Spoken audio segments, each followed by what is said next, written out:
J'ai quelque chose à te dire. On avait commencé un thème hier soir où nous étions en train de parler sur construire un projet spirituellement et physiquement. En fait, la construction d'un projet. Et je rappelais que la construction d'un projet devait reposer sur deux principes, le spirituel et le physique. Tout projet doit avoir ces deux fondements à ne pas négliger, la partie spirituelle et la partie physique. Et on devait se rappeler que, c'est ce qu'on avait dit hier soir, que ce n'est pas vous qui concrétisez le projet, mais vous vous mettez en œuvre pour sa concrétisation. Car celui qui le concrétise, c'est Dieu. Convenablement à Psaume 127, verset 1, qui nous rappelle que si l'Éternel ne bâtit pas la maison, celui qui la bâtit travaille en vain. Car c'est Dieu qui bâtit la maison. Alléluia. Et je tiens à rappeler encore que nous avons parlé de certainement de notre petit temps qui était construit spirituellement, et nous avons parlé de poser les fondements invisibles. Et parmi les fondements invisibles, on avait cité certains d'entre eux. Parmi les fondements que vous devez poser pour que votre projet soit spirituellement ancré, on avait dit que prime abord, c'est-à-dire premièrement, vous devez commencer par Dieu. Dieu doit être l'alpha de votre projet. Il doit être au début du projet. Il doit être au commencement du projet. Il doit être la vie de ce projet. Si Dieu n'est pas le commencement, alors il ne sera pas la fin. Vous devez savoir ça. Le problème où beaucoup de chrétiens échouent, c'est qu'ils laissent Dieu d'abord hors leur projet et ils veulent que Dieu rejoigne leur projet après. Ce que Dieu lui-même n'a pas commencé à bâtir, il ne l'achève pas. S'il n'est pas l'alpha de votre projet, il ne sera pas l'oméga. Il doit être à l'alpha de ce que vous êtes en train de faire pour qu'il soit aussi à l'oméga. Voilà pourquoi la Bible est claire dans Proverbe 16, 3. Il dit, recommande à l'Éternel tes œuvres et tes projets réussiront. Dans Jérémie 33, 3, il nous rappelle quelque chose de très fondamental. Il dit, invoque-moi, je te répondrai, je viendrai, je te révélerai les choses cachées dont tu ne connais pas. Il te donnerai tous les secrets pour que tu puisses vivre ce projet en perfection. Dans le verset 4 du Proverbe 16, il dit, l'homme a plusieurs projets, mais ce sont celles de l'Éternel qui s'accomplissent. Voilà pourquoi vous avez besoin de commencer par lui, pour que ce projet qui est le vôtre devienne le sien et que par lui, vous puissiez le construire. S'il n'est pas l'alpha de votre projet, il n'en sera pas l'oméga. Deuxièmement, on avait parlé de discerner le temps et la saison, pour que vous ayez conscience que tous les temps et les saisons ne sont pas propices pour faire des choses. Vous allez comprendre que la nature nous enseigne qu'il y a des saisons des prunes. Il y a des saisons où vous ne pouvez pas avoir des prunes. Il y a des saisons des figues. Il y a des saisons où vous ne verrez aucune figue. Il y a des saisons de citronnier. Il y a des saisons où vous ne verrez pas la citronnelle, etc., etc. Donc, même ce que vous avez à faire respecte les conditions du temps et les conditions de la saison. Vous devez être capable de discerner que ceci est le temps que je dois exécuter et le temps où je ne dois pas bouger. Un bon projet, mal positionné dans le temps, devient un échec. Si ce projet n'était pas un projet qui est adapté à la saison de pluie, bien aimé, ce projet va couler. Ça veut dire que ce n'est pas parce que tu veux que c'est forcément le temps. Tu dois patienter et attendre le bon timing pour faire les choses avec brio. Rappelle-toi que Ecclésiaste chapitre 3, 1 nous dit il y a un temps pour toutes choses. Et Dieu ne bénit pas seulement ce que tu fais, mais surtout quand tu le fais. Dieu, il ne bénit pas seulement ce que tu fais, mais surtout quand tu le fais. Et le quand tu le fais est très crucial. Tu ne dois pas l'oublier dans ta marche et dans la construction de ton projet. Quand dois-je réagir à de l'impact sur ma réussite? D'accord? Donc organise-toi, mais prends surtout le temps d'écouter Dieu et d'agir selon son temps. Si Dieu te dit c'est le top, ok. J'avais même pris l'exemple sur mon mariage où j'étais resté plusieurs années où Dieu me disait ce n'était pas l'année. Non, c'était pas que je n'étais pas prêt. J'avais tout et Dieu me disait c'est pas bon, c'est pas l'année là. Je suis resté 4 années. Mon épouse a patienté 4 années. On s'était juste arrêté sur la prédote. 4 années pour attendre le mariage. Je dis bien 4 années d'affilée. C'est la 4e année où il nous dit cette année même tu vas te marier. Il me donne la date, il me donne tous les détails, il me donne toute la vision de l'année. Et je n'avais même pas d'argent la 4e année pour le mariage. Donc quand j'étais prêt, je ne pouvais pas me marier. Mais le moment où je ne suis pas prêt financièrement, c'est là où lui, il me dit, c'est cette année. Et il me donne les dates. Il me donne toutes les clés prophétiques de l'année. Quand vous attendez le temps de Dieu, Dieu vous donnera tout. Vous ne vivrez pas une année sans conscience, ou encore vous ne vivrez pas un temps où vous allez labourer sans connaître. Il vous donnera tous les détails de cette saison. Et bien aimé, vous serez comme un Daniel qui n'a aucune peur, parce que vous êtes en connaissance de votre saison. Donc s'il vous plaît, vous devez apprendre à discerner le temps et la saison de ce projet. Troisième des choses, on avait parlé de construire sur la parole. Et j'avais expliqué sur le principe de c'est quoi construire sur la parole. J'avais dit ceci. Beaucoup de personnes pensent que s'il faut construire sur la parole, c'est qu'il faut beaucoup méditer la Bible. Faux. Construire sur la parole, c'est construire dans la justice de Dieu. Vous ne pouvez pas faire un projet et vous attendre que dans ce projet, vous vous comportez injustement. Vous vous comportez hors la loi de Dieu. Votre projet doit respecter structurellement le respect des normes de la parole de Dieu, c'est-à-dire l'obéissance, la droiture et aussi le respect des autres, la foi, le pardon, etc., etc. Imaginez, vous faites un projet, par exemple, commercial. Je prends un exemple. Et que vous avez quelqu'un qui vient vers vous pour vous parler d'une aubaine. Moi, je m'en souviens, j'avais une sœur qui avait un dépôt de boissons. Alors, quelqu'un est venu vers elle pour lui dire qu'elle veut lui livrer 336 casiers différents de boissons. Et lui livrer ça à un prix dérisoire de au moins 90 000. On parle de 386 casiers de boissons. 90 000, bien aimés, pour ceux qui travaillent dans les dépôts, c'est pas possible. Ça veut dire que l'argent ne répond pas, c'est pas possible. Même déjà quand nous autres qui faisons les mariages là, on va payer plus de 36 casiers. 36 casiers, c'est déjà plus de 90 000. Maintenant, 386 casiers à 90 000. Elle a trouvé que c'était une aubaine. Elle a dit c'est la meilleure des offres. Mais alors qu'elle ne pouvait pas s'imaginer que le fait de ne pas aller sur la route droite le ramènera dans les problèmes. Ce jour-là, j'étais avec elle, je lui ai dit, ma fille, ne prends pas ce chemin. N'essaye pas de prendre ce chemin, ça va te coûter cher. Tu as commencé ton projet avec Dieu. Aujourd'hui, tu as maintenant un grand dépôt au plateau. Je veux que tu fasses attention. Tu as commencé à déjà avoir des gens qui viennent prendre chez toi. Tu deviens un fournisseur. Alors, ne tombe pas dans le piège qui va te créer des problèmes avec la brasserie ou avec qui que ce soit. Elle m'a dit, papa, j'ai écouté. Quand j'ai tourné mon dos pour partir, elle a trouvé l'offre alléchant. Elle est allée et elle a donné les 90 000 à cette personne. Cette personne lui a livré les 80 et quelques casiers. Une fois qu'il lui a livré ça, ça n'a même pas fait 2 jours, mes bien-aimés. La police, la gendarmerie ont débarqué à cet endroit, sont venus fermer ma fille pour la contrebande, mais aussi pour le fait d'avoir gardé des choses volées, faux et usage de faux. Elle s'est retrouvée aller en prison et aller payer des frais encore plus chers pour avoir acheté des choses sur le marché noir de façon illégale. Elle a payé plus cher en valeur de près de 2 millions à 3 millions de francs CFA. A vu son dépôt fermé, elle a perdu son fonds de commerce et elle a tout sombré. Vous savez pourquoi?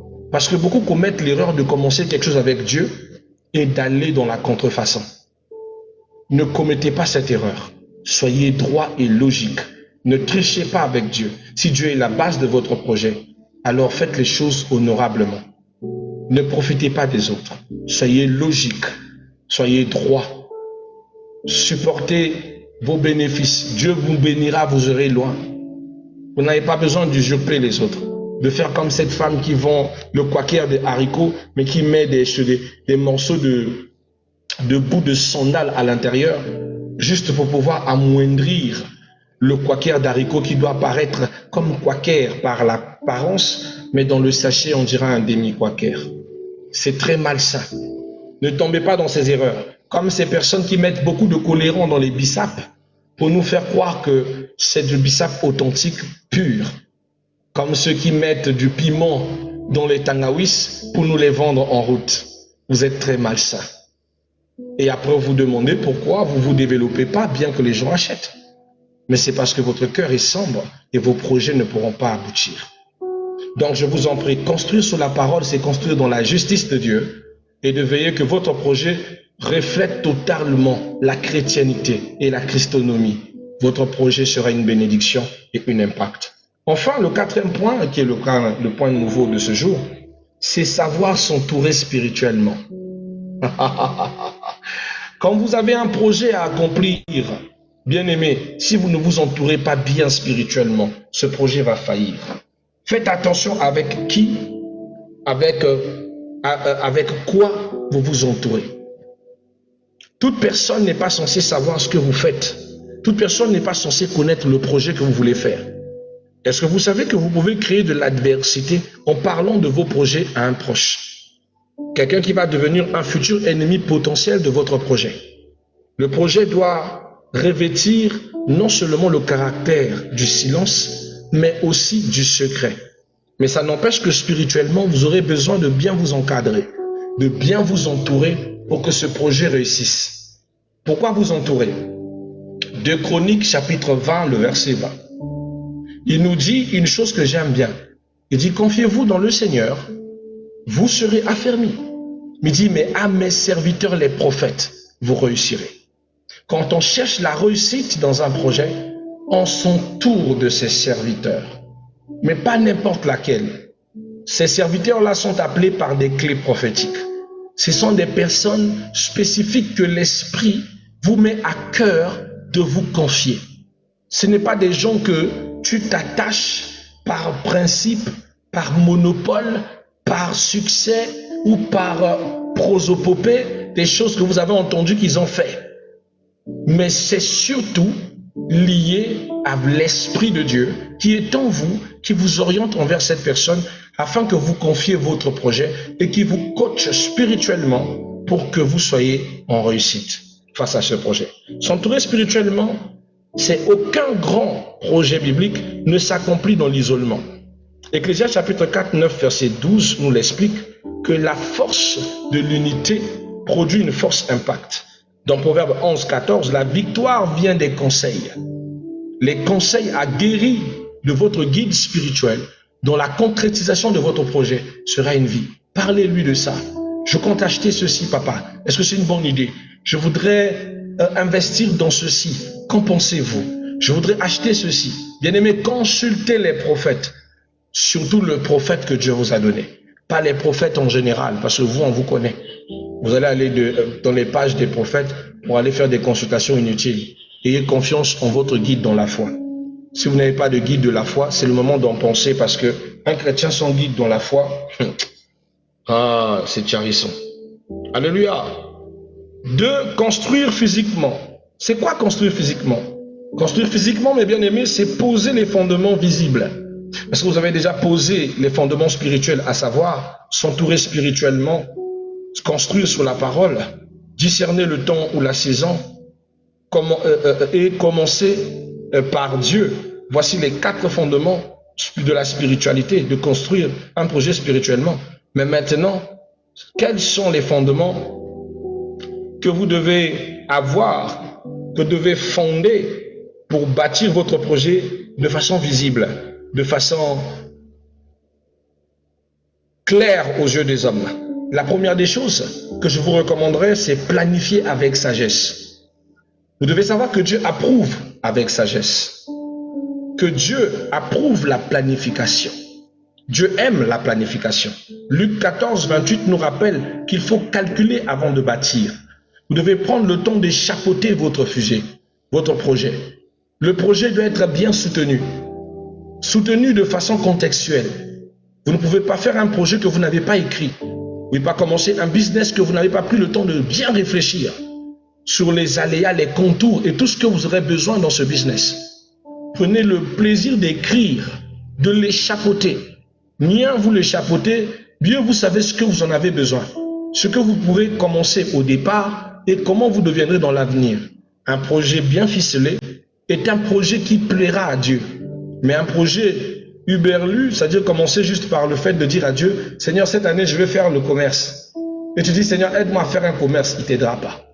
Parce que toi-même, tu ne sais pas ce que tu vas faire. Tu n'es pas fondé dans ton projet. Donc, tu dois commencer à planifier avec sagesse. La deuxième des choses, le deuxième des fondements, dans les fondements visibles, vous devez travailler avec discipline. Vous devez savoir que Dieu bénit l'effort constant. Proverbe 10, verset 4 qui dit « La main diligente s'enrichit ». Colossiens 3, 23 qui dit « Travaillez comme pour le Seigneur ». La paresse spirituelle ou physique tue le projet. Si vous aviez un projet, vous devez donner 100%. Non, je retire, pas 100%. Vous devez donner 200% de votre capacité à ce projet. Personne ne doit croire en ce projet mieux que vous.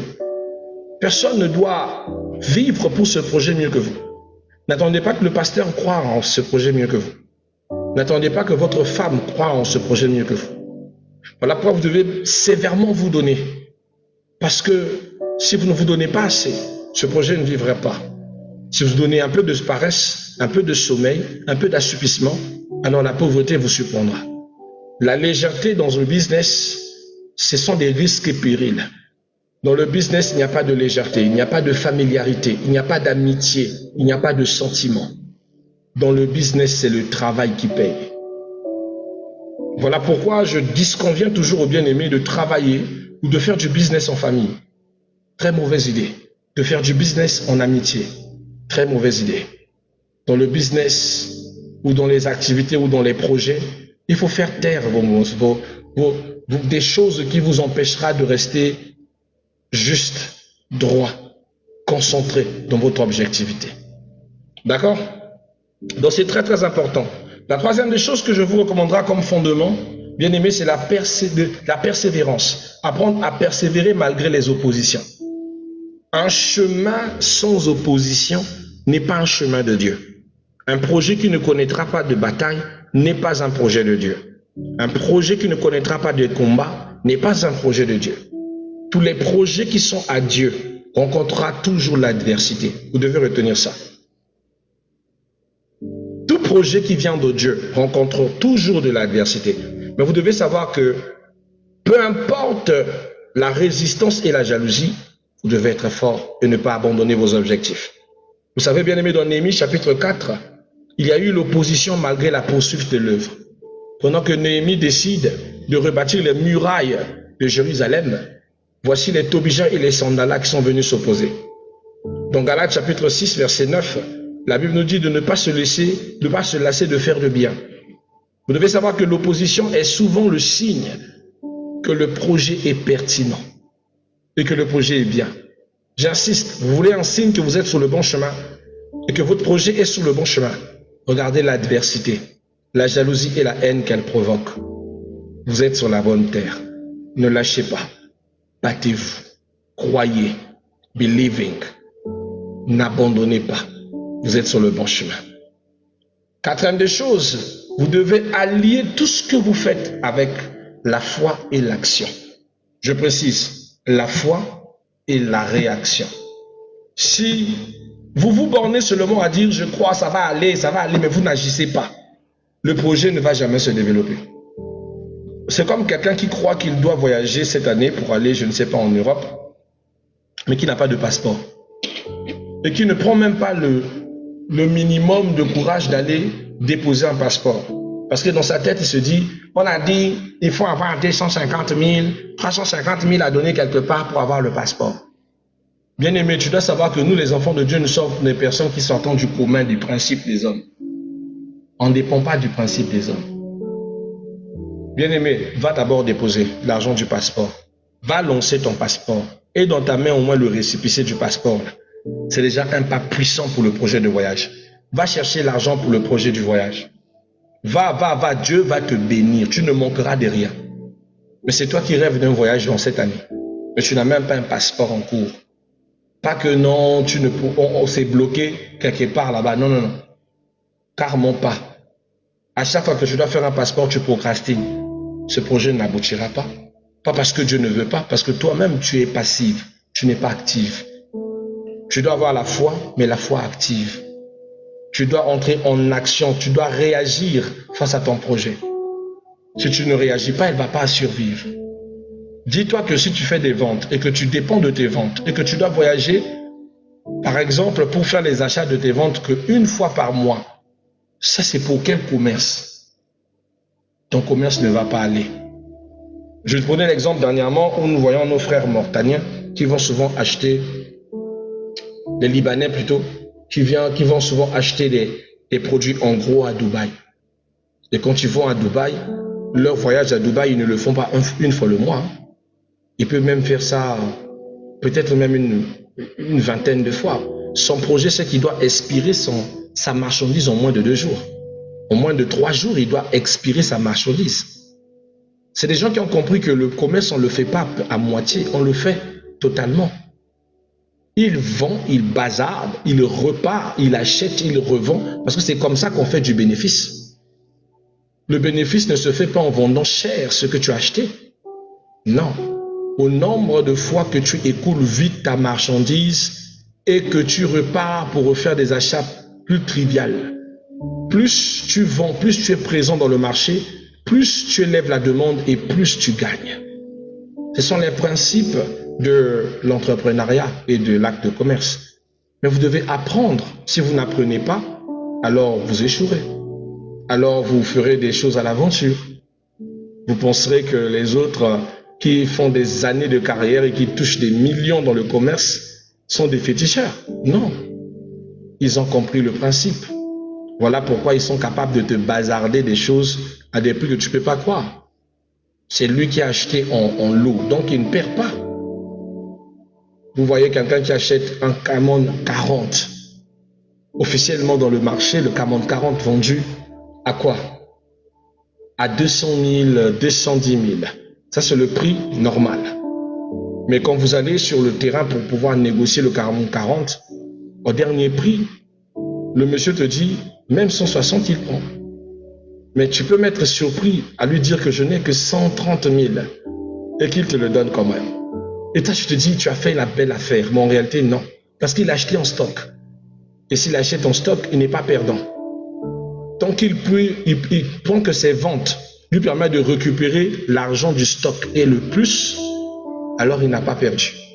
Mais non, celui qui ne connaît pas le principe du commerce va se dire que même s'il a acheté en stock, il doit forcément vendre chaque Camon 40 à 210 000, 220 000 pour recevoir soit la petite réduction de 160 000 ou 180 000. Moins ça ne marche pas. C'est-à-dire qu'il est plus dans le profit. Et plus que tu es dans le profit des bénéfices de ta seule vente là, en stock, tu échoues.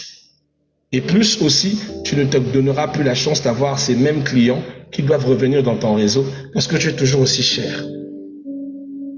Tu perds la clientèle, tu écoules lentement ta marchandise et tu tournes à perte, même si tu auras vendu tous ces téléphones au prix unitaire.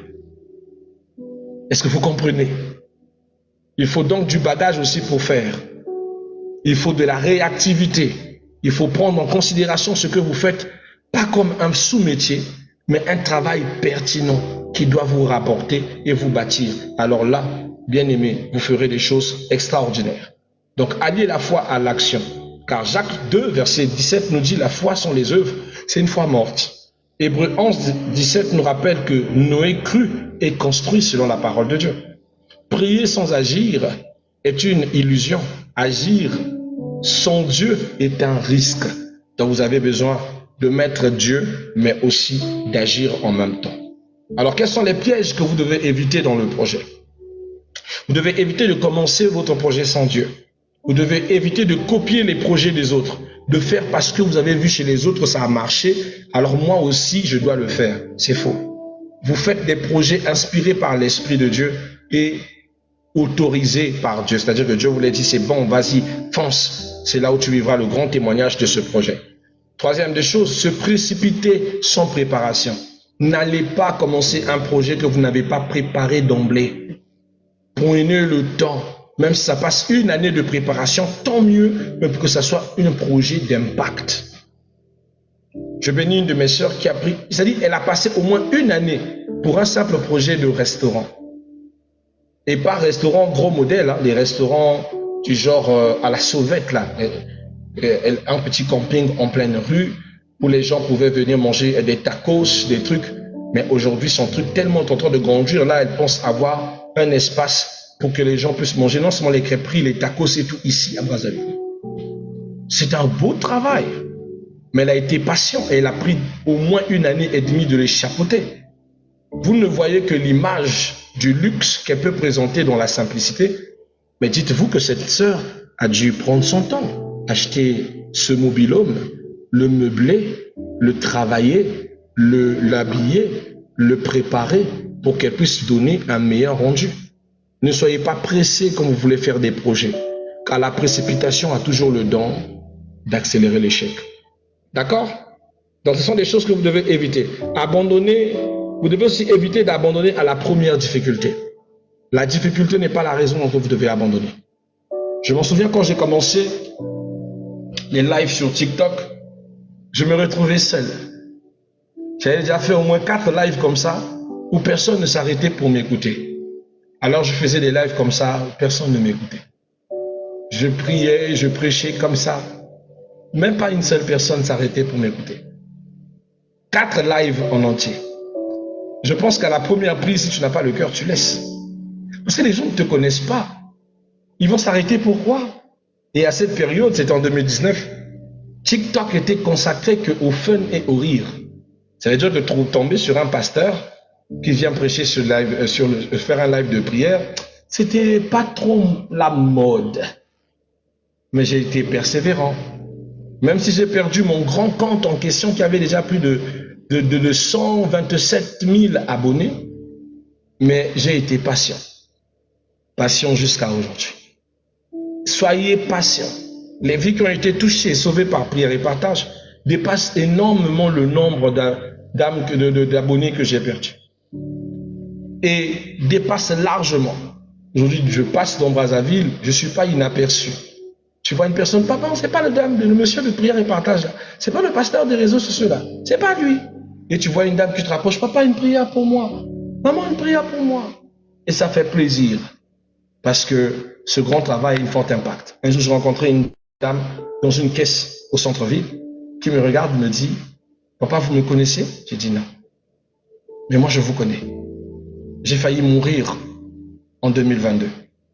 J'étais à l'article de la mort lorsque je vous ai appelé. Et votre Dieu m'a sauvé. Vous venez pour quel souci? Non, je viens pour règlement de compte. Donnez-moi tout ça, je gère, il n'y a pas de souci. Asseyez-vous, je fais tout, je viens vous déposer. À la fin, elle a même payé mon transport. Elle dit, vraiment, vous faites du bon travail et vous n'avez rien demandé. Vous ne me connaissez même pas, mais vous avez prié pour moi. Je vais vous dire ceci. N'abandonnez pas au premier échec. Vous n'abandonnez pas aux premières batailles. N'abandonnez pas parce qu'il y a de l'adversité. Bien au contraire, rebroussez de la force lorsque l'adversité se lève devant vous. Vous devez courber le dos de votre adversaire et non vous prendre la fuite. Une autre chose, ne pas confondre vision divine et ambition. Ne commettez jamais cette erreur. Ne confondez jamais vision divine et ambition charnelle. J'ai envie d'eux et Dieu m'a dit. Dieu m'a dit est plus important que ce que j'ai envie d'eux. Si vous les confondez, ils vont vous détruire. Ils vont vous briser. Moi, je sens qu'il faut que j'investisse dans cette affaire. Si Dieu ne t'a pas donné le top, tu vas investir dans ta perte. C'est comme ça que la plupart des commerçants ou des jeunes entrepreneurs ont investi dans l'escroquerie. Parce qu'ils n'ont pas pris le temps d'écouter Dieu et ont agi dans les émotions. Les émotions, c'est pas Dieu. Demande à Dieu, consulte l'Éternel. Ça va t'empêcher d'investir à avoir du dipping. Ouh, la coupure. Bon, pas moyen de les prendre. Ça fait depuis quand? Le 26? 25? Non, le 26. On a un petit peu eu de courant stable ici dans ce quartier. Alors, je ne peux que les féliciter. Alors, c'est aussi la fin de notre session, mais bien